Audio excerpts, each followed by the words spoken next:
TV La Capitale, la chaîne des régions.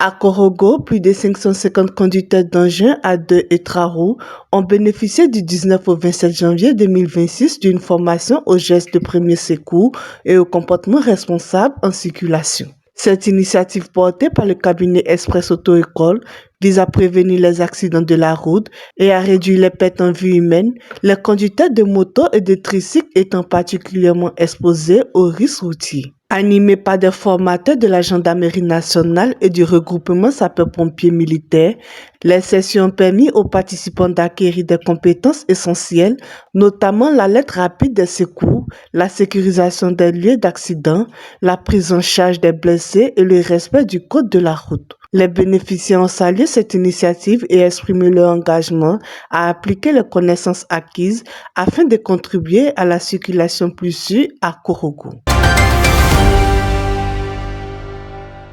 Une section politique de restitution des résultats de recherche sur les dynamiques sociopolitiques et communautaires s'est tenue jeudi 29 janvier 2026 à Toumoudi, à l'Initiative nationale démocratique Institut, dans le cadre du projet Promouvoir la paix et la participation politique aux élections. La rencontre a rassemblé autorités administratives et politiques, forces de défense et de sécurité, chefs traditionnels et religieux, acteurs politiques, organisations de la société civile et médias locaux. Selon le directeur résident du NDI, François Traoré, cette initiative vise à prévenir les tensions électorales en identifiant les facteurs de risque et les leviers de paix. Président la cérémonie, le préfet par intérim de Toumoudi a salué l'initiative et a appelé les acteurs locaux à s'approprier les recommandations issues de l'étude afin de renforcer la cohésion sociale et le vivre ensemble dans le département.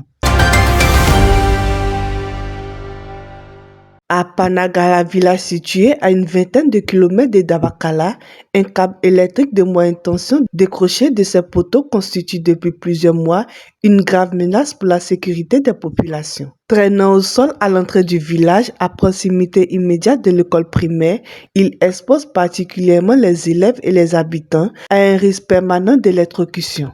Selon le porte-parole du chef du village, Touré Issouf, les populations ont alerté à plusieurs reprises les responsables locaux de la compagnie ivoirienne d'électricité CEE sans suite favorable jusqu'à présent. Face à cette situation préoccupante, les habitants appellent les autorités et les services compétents à une intervention urgente afin d'éviter d'éventuels drames et de garantir la sécurité des populations.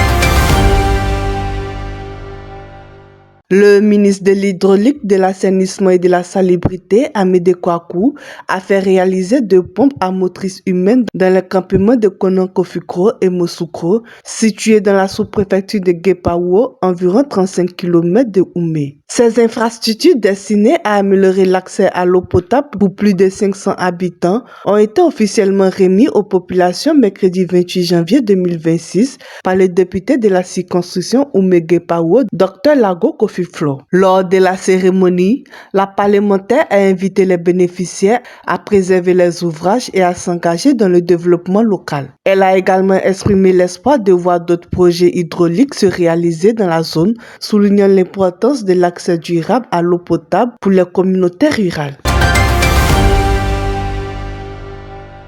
Une section conjointe du comité consultatif d'éthique CCE de la police nationale s'est tenue mardi 22 janvier 2026 à Tiasalé autour de la responsabilité parentale face aux problématiques de la drogue et de la délinquance juvénile. Cette rencontre visait à renforcer le dialogue entre la police et les populations afin de promouvoir la sécurité des personnes et des biens. Les responsables de police ont insisté sur le rôle central dans l'éducation et le suivi des jeunes, notamment à travers le contrôle des fréquentations et à l'affirmation de l'autorité parentale.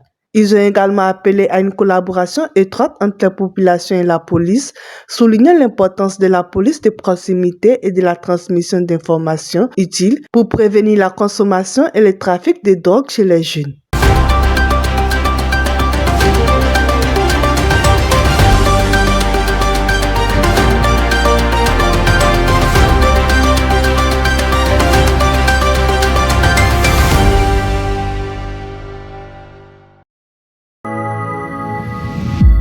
TV La Capitale, la chaîne des régions.